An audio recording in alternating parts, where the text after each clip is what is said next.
a lot of times people mistake love and boundaries for being mutually exclusive. You can Yes. still set boundaries for yourself and the people in your life and live in a loving way. Boundaries are an act of love for yourself and for other people as well. So I think very often when I express my mindset or I express the way that I choose to go through life, I'm kind of met with a little bit of judgment, and people are like, oh, you're just naive.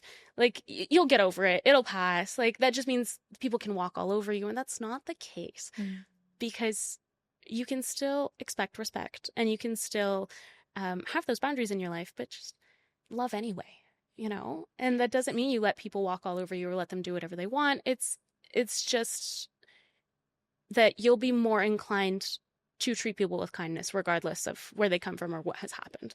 And yeah, it's just a really fun, you know. Yeah, it is beautiful. And it is courageous. Thank you. It is not easy in the world that we It's live not. to be that person. No, and that's one of the things that I found is I think the thing that's holding a lot of people back, and even for me early on, that held me back was just the fear. It was fear of two things: fear of judgment and fear of being hurt. And those are both very natural human responses, right? Yeah. The feeling of being hurt, especially if you've been hurt in the past. You don't want to put yourself in the same situation. And when you notice patterns, you're quick to put your walls back up and remove yourself from that situation without really giving it a chance to, without giving the chance to see it through, without giving other people the chance to prove you wrong as well. Like, we're very quick to get scared off. But when it comes to the fear of judgment, when you learn to let go of that, it opens a world of opportunities that you didn't even know existed. And I think that's the first step in becoming open and becoming more vulnerable, is trying to be okay with judgment. Because you can't get rid of it. There will be judgment. People will always look, they'll judge, they'll laugh, whatever it is. But when you're okay with yourself and when you realize that it's only embarrassing if you're embarrassed, Right. things don't stick anymore. It bounces right off. And little things that people can do, if you wake up in the morning and you find a piece of clothing in your closet that's a little too out there, a little too bold, you know, you feel like it draws too much attention, and you put it on, that's a small risk that you're taking, and it's a small step towards eliminating your fear of judgment. It's the little things that we can do that help us practice that mindset. And then it all opens up from there. And so I didn't really have to overcome it later in life, so I didn't experience it the same way. I was a theater kid. I was in dance. So the thing of like, oh, people are going to look at me and make fun of what I'm wearing, that went away so fast because I'm like, you know, the silly things. So in elementary school, I did a Christmas play where I was dressed as Catwoman. There was no time to think, oh no, people are going to point and laugh. Yeah, they will. That's the point. Like, you know, you're an artist.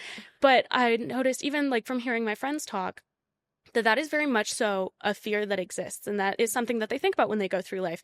And once you let go of that, like I said, like, you become more vulnerable in your personal relationships. You become more open to love because, you know, you just don't care anymore. Yes. You're just like, what do I have to lose? I have so much to give, and what do I have to lose? Yes. You know? It's so there's so much in what you just shared that I'm like, I talk a lot, ready to jump. I love it. Well, the first thing is I don't know if we shared that we're theater kids. Yeah, like, absolutely.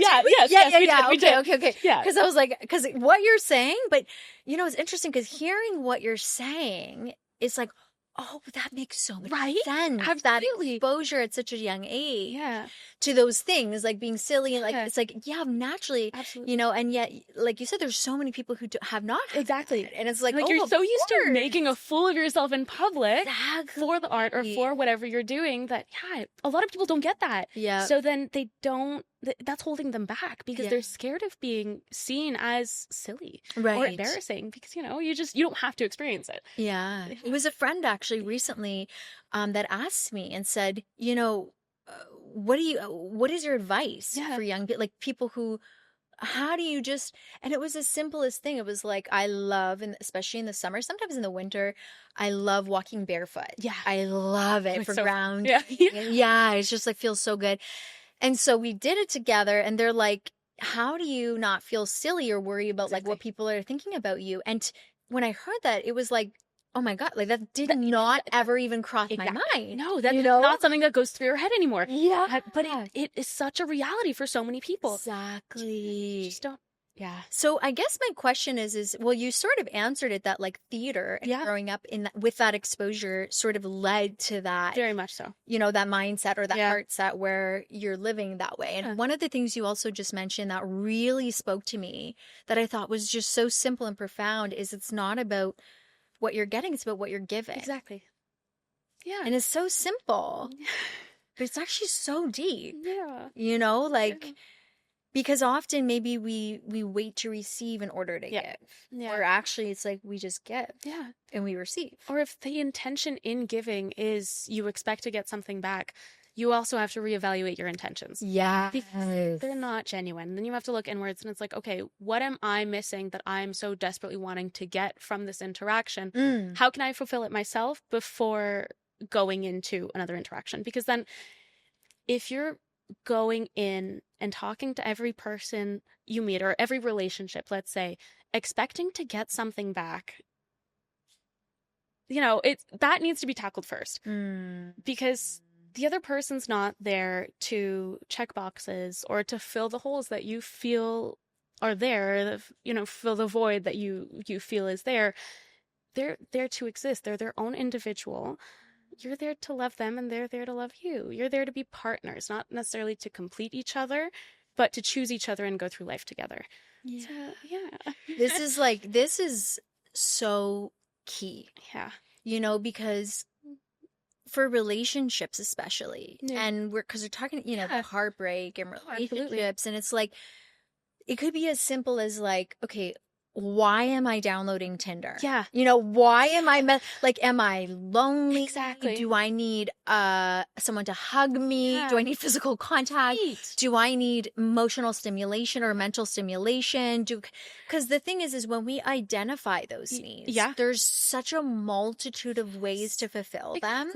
It might be that we want a relationship, and that could be that, but there could be so many other ways to also fulfill those things that could be like plan D. Exactly. Maybe A, B, C, we haven't even explored yet. Yeah. Maybe by the time we hit B, that's already fulfilled. Exactly. And we're not even like opening the app or whatever. Recognizing your own needs and being transparent also when you're going into a relationship. You're like, hey, this is what I need from this. That is such a big step because you're both then on the same page. Yeah.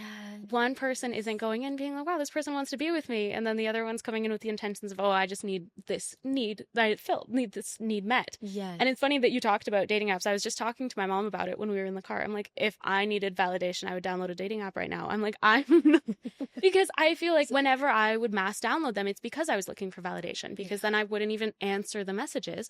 I would just be like, oh, I got matches. They thought I was pretty, you know, and it's just such an easy habit to fall into of like, I'm doing this because I need something from it and not because I actually want to meet people and actually want to get to know people. So no, yeah, it's funny that you bring that up because it's absolutely there to meet a need that maybe we're just not ready to recognize in ourselves. And a lot of people aren't willing to dig to find that real answer.